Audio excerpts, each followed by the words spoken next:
ئەوەی وتی کردم ڕۆژ بە ڕۆژ زیاتر لە جەنگیز نزیک دەبوومەوە. جەنگیزیش هەموو کاتێک هەر جەنگیزە لە هەموو شوێنێک دەیویست زۆرترین بەدەست بێنێ، لە هەموو شتێکیش زیاتر دەیویست من بەدەست بێنێ.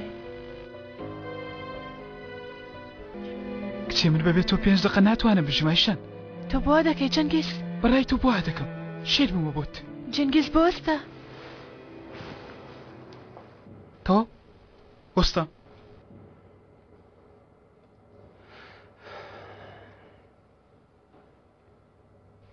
چی دەکەی لە تەوالێت؟ ئاوەستاوی؟ ئەوە چیتە تۆ؟ هەر شتێکم بێت.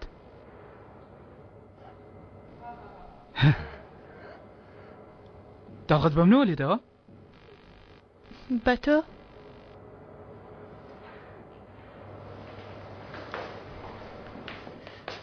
ئەرە کچێ تۆ شێر بوویت؟ وهمەکە خەڵک کەس پێ بکات جێلە ئەوە بە بێتری ڕۆز ئەقڵممان دەکەن. ئەگەر بگیرین هەر شتێکی تر ڕۆبدات خۆت بەرپرسی تێگەشتی؟ ئێمە دوو کەسی جیاوازین، هەر یەکەمان ڕێگەی خۆی هەڵبژاردووە. یعنی تۆ بەڕاستی دەتەوێت لە هەموو شوێنێک بەفیست خۆت نیشان بدەی؟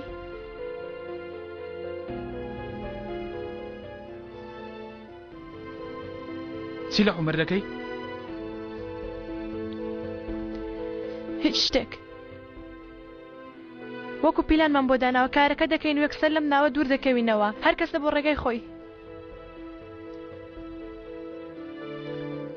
هەر کەسێک بە ڕێگای خۆیدا یان تۆ بە ڕێگای مندا؟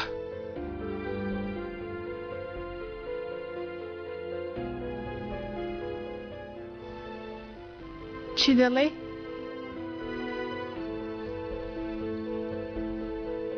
هەموو شتێک دەکەم بە خاتری تۆ ئەیشان. جەنگیز! جەنگیز! دەی جەنگیز ئاگادارەوە با کەس لەمان خڕ نەبێتەوە. خوانە ناسم ئەگەر تۆ کۆتای من نەبی.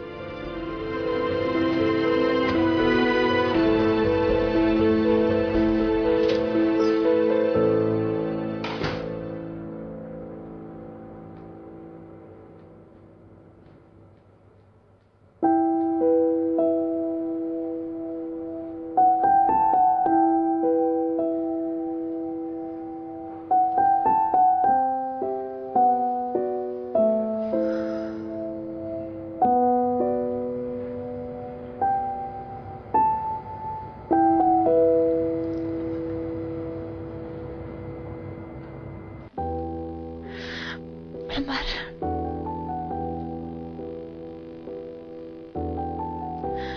لەکوێی؟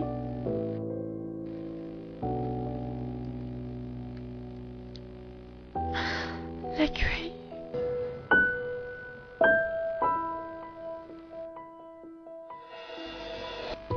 شەوی کۆتایی باوکم بۆ یەکەم جار هەموومانی کۆ کردەوە. لەم شەوە ئیتر ئەیشەنی عومەر نەما. ئەو کچێکیە کە جێگەی ئەیشەن دەگرێتەوە بە عومەر. نازانم.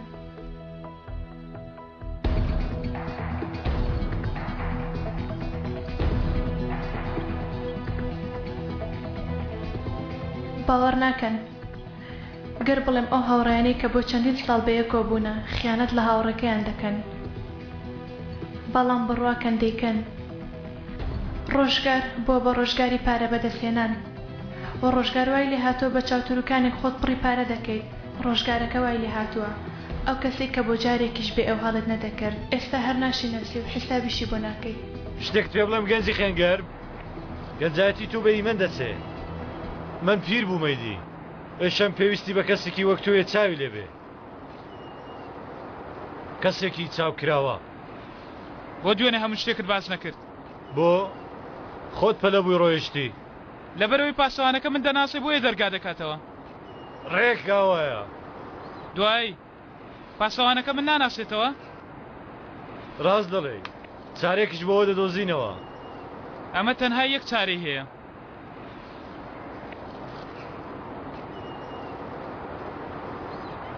من پیاو ناکوشم.